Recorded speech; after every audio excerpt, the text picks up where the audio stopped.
President Donald Trump. He just doesn't want to let it go. We thought, it would be the end of it after the end of the election. Yeah, he would, do his tantrums and, say that the election was stolen, etc. But he's managed to escalate this pretty effectively, I would say, given how things are gone. And obviously, there's a lot of responsibility on the behalf of like the rioters that assaulted the Capitol building, etc. In recent days. But I just feel like it took on a very disturbing tone. Finally, I guess it was always kind of inherent in the dialogue, I guess. But this was actually like a proper manifestation of how bad something like this could get. But what is even more sobering is that it could have even been a lot worse.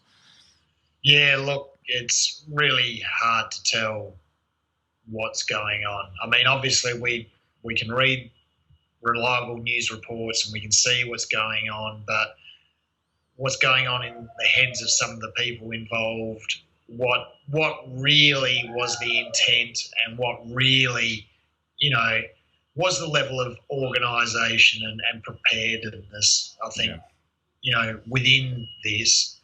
I'm not saying for a moment, though, it wasn't organised, but, it's hard to determine really how well organised or resourced groups were and really who did what. I think there's so many hair triggers all along the way now. It's really easy for these things to get out of hand, as we've seen.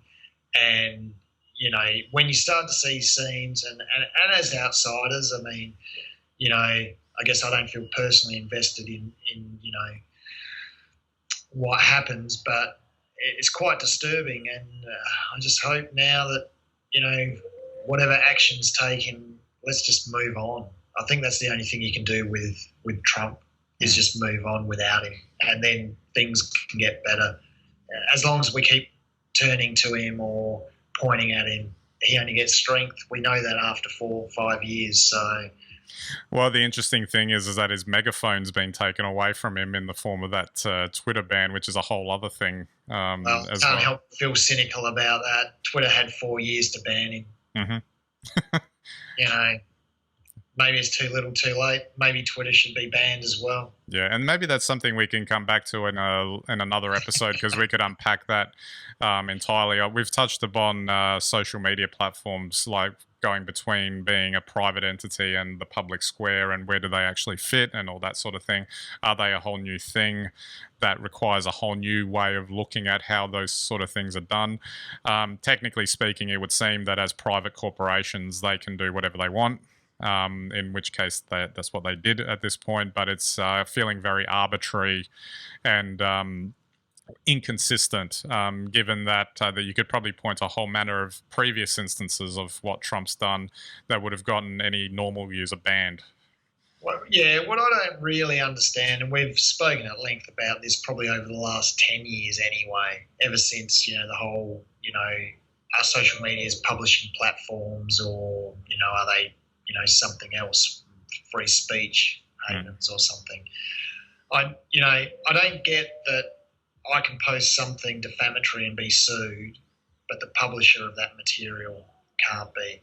And I'm very confused as to why governments think they need to regulate Facebook or Twitter, when the simple thing is they just need to legislate and legislate that they're publishers. Then they don't need to regulate anything, because then everything that goes on that site, those publishers are responsible for, which is true for every other form of media.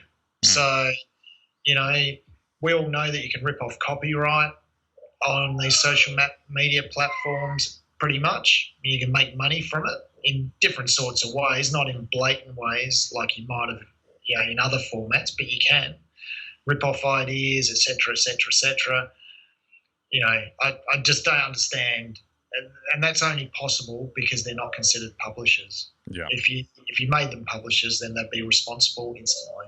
Yeah. And things would change, and they could only change for the better. You can't regulate them because it's a minefield, as we know.